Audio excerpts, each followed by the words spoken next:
Welcome to Mindfully Stoic, a channel dedicated to increasing mindfulness through the lens of the ancient philosophy of Stoicism. Today's guided meditation is on the Stoic cardinal virtue of courage. Stoic courage can be defined by one's ability to live one's principles and values despite opposition. It is the opposite of cowardice, or the running away from one's fears and problems. For the Stoic sage, vice is the only thing that should be feared because it is within our power to avoid. We might experience impressions or impulses of fear when our automatic habitual responses take over momentarily. However, we can decide if we need to give assent to these impressions and act accordingly with courage. Now let's begin. Start by finding a comfortable position and take a deep breath.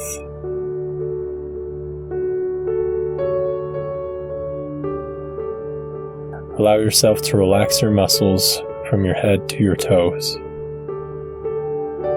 Imagine a wave of relaxation flowing through your body as you breathe in and out.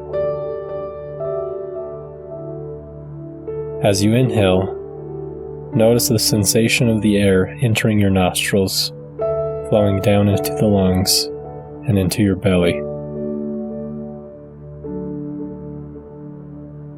As you exhale, naturally release the tension in the belly and the lungs. Now imagine that you are sitting next to a calm stream. It can be a stream you are familiar with or something you create in your mind.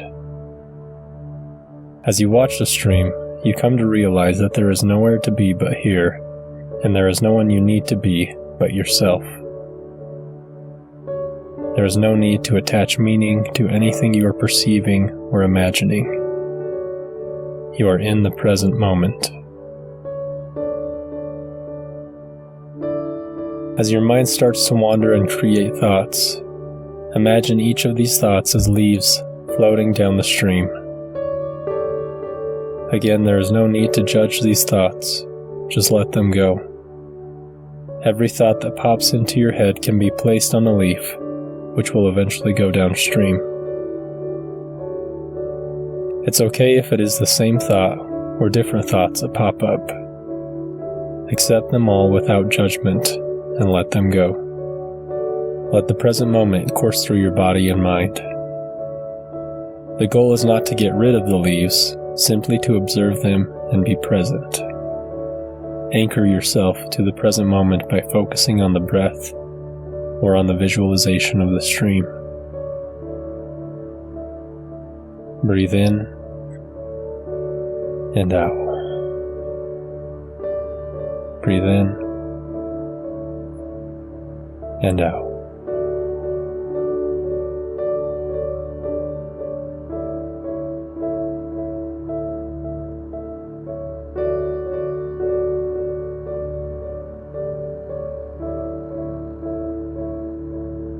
Virtue, or arete, can be defined as excellence in moral action, and courage is one of the 4 cardinal virtues according to the Stoics.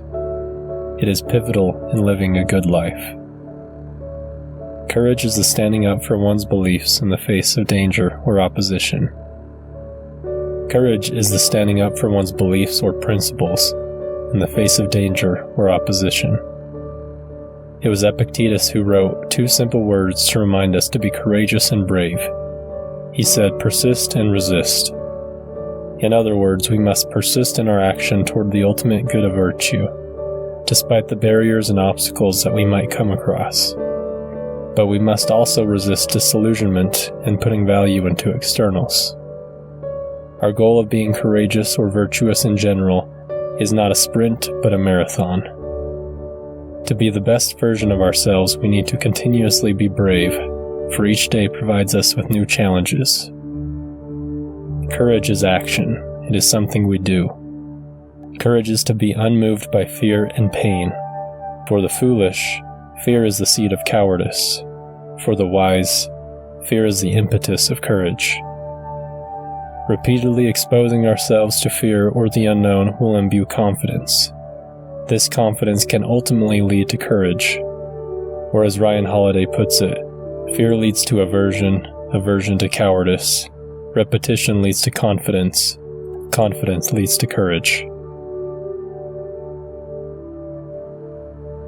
The Roman author Aulus Gellius tells a story of an encounter he had with a Stoic philosopher at sea. When they were traveling, a strong storm came upon them which caused terror in the hearts of all those who were on board. Aulus looked over at the Stoic philosopher and was surprised that even he was struck with fear and trembling. After a while the storm passed. Aulus asked the philosopher why he responded the way he did. Eventually the Stoic philosopher read from the discourses of Epictetus and explained that our impressions or proto-passions are not voluntary or under our control. We might experience momentary fear because of natural instincts, but after the experiencing of these automatic feelings, the Stoic sage can choose to assent or not, and proceed with courage and wisdom. He quotes Epictetus saying, "But the wise man, after being affected for a short time and slightly in his color and expression, does not assent but retains the steadfastness and strength of the opinion which he has always had about the visions of this kind, namely that they are in no wise to be feared, but excite terror by a false appearance and vain alarms." Seneca likewise wrote, "There are misfortunes which strike the sage, without incapacitating him, of course, such as physical pain, infirmity, the loss of friends or children, or the catastrophes of his country when it is devastated by war. I grant that he is sensitive to these things, for we do not impute to him the hardness of a rock or of iron. There is no virtue in putting up with that which one does not feel."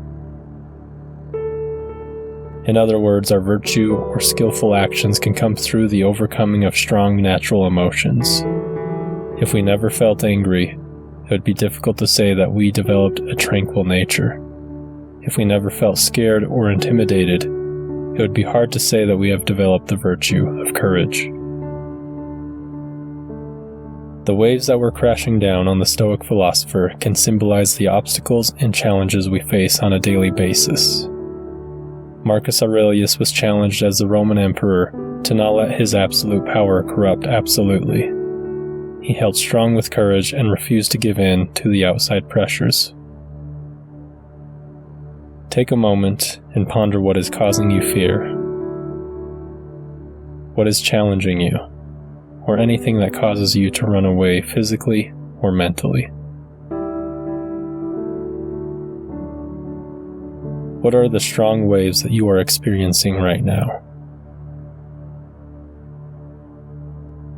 How might you be courageous in your own circumstances? How can you cease to run away and stand up with bravery?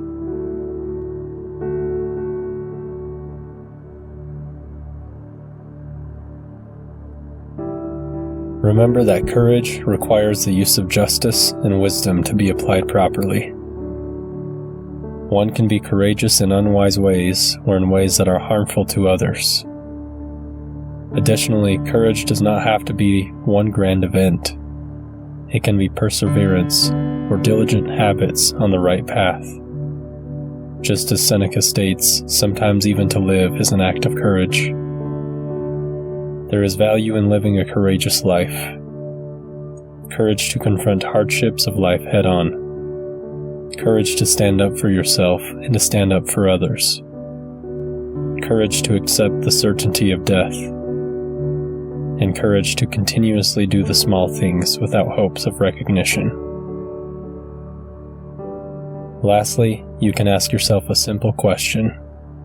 What would the world look like if everyone mirrored my actions? This is similar to Immanuel Kant's categorical imperative in which he says, "Act only according to that maxim through which you can at the same time will that it become a universal law." What would the world look like if everyone embraced cowardice, lying, or fearfulness? On the other hand, what would the world look like if everyone embraced courage, justice, wisdom, and temperance? See your fears for what they are, and see yourself acting courageously in response to those fears. Take action. As Marcus Aurelius wrote, waste no more time arguing about what a good man should be. Be one.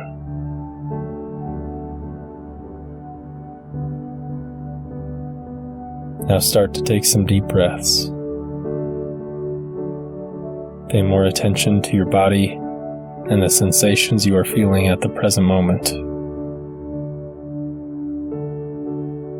Try to recall any positive thoughts or moments that you had during this meditation session. Slowly start to move your hands, your feet, your arms, your legs, and the rest of your body. Or if you so choose, take a moment and continue to relax. Thank you for listening to this guided meditation. I appreciate your efforts on becoming more mindful and more virtuous. Let us strive to be mindfully stoic.